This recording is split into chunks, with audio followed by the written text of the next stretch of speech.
Hello everybody, my name is crackCrusader, and welcome to my It Steals review. Now, It Steals is a horror game with what I could find, absolutely no lore to it. Maybe there's a little bit, but not much. At the same time, again, I'm not really one to search for lore. I kind of just play the game and have fun with what I see up front with the game. It Steals is a horror game that you can only find on Steam, as far as I know.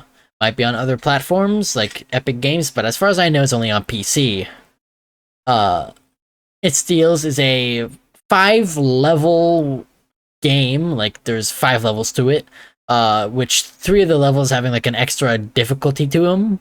It Steals, in the game, you play as I don't even know what the fuck you are. Honestly, you're just kind of like a dude, a person in like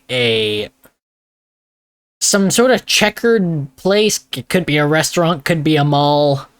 Got weird, it's almost got Pac-Man style gameplay to it, a lot like Dark Deception, in the sense that you're collecting orbs around the map and you have a map for it, and they show you where it is, just like Pac-Man would, but you're missing like your powers from Dark Deception. You just have a flashlight and whatever gimmick the game mode gives you. Now, there are 5 game modes. There's your classic, shutter, hide and seek. What's the 4th one called? Living walls, and then like, what's the final one called? I can't remember, but I'll explain the monster kind of a like thing. Like it works by you having to cover your mouth, right? Like it can't see you, you can't see it kind of deal.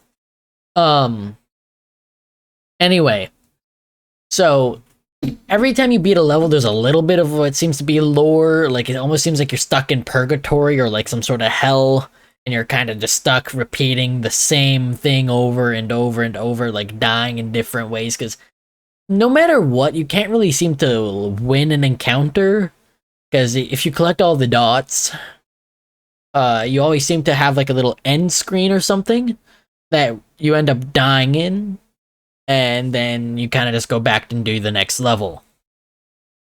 There are 4 different monsters.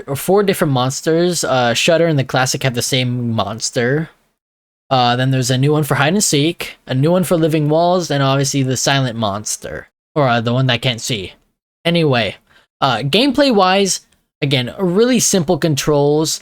Now, the fun part about it is like each game mode has like a special control to it, and when you're out of that like game mode, that control is no longer needed, which is nice because it's one less thing to think about. And trust me, it helps, because if all the monsters were in the game, like in the level, it'd be way too hard. But you have pretty rudimentary controls, except for the one that they give you at the start of every level. Like classic, you don't have anything special to do, and then shuttered, you have a camera. Hide and seek, you have a different one where you can turn off your flashlight. What else is there? Living walls has this like detector to tell you where the living walls are. And the silent, or the monster you can't see, you can hold your breath with spacebar. So again, pretty rudimentary controls altogether. They all work together well, though. I think they're fun, and the fact that I only have to worry about one at a time is a very nice feature that I just feel like would be too hectic if you had to worry about all of them at once. So that covers the gameplay. Visuals-wise, actually it does something I really like. You can choose between the pixely style of game, or to take the pixels out and it looks like more Nintendo 64-ish, right? Now, why I like that personally is because when you're trying to do YouTube like this or whatever, making a video in a game that's pixelated is harder to make a thumbnail and everything out of, and doesn't look that good on a thumbnail, whereas when you can disable it and whatever, whenever you want to, makes it much nicer. I played personally without the 8-bit look with going on, or it's not 8-bit, but the pixel look going on. I disabled that because I didn't want it, which is a very nice feature visual-wise.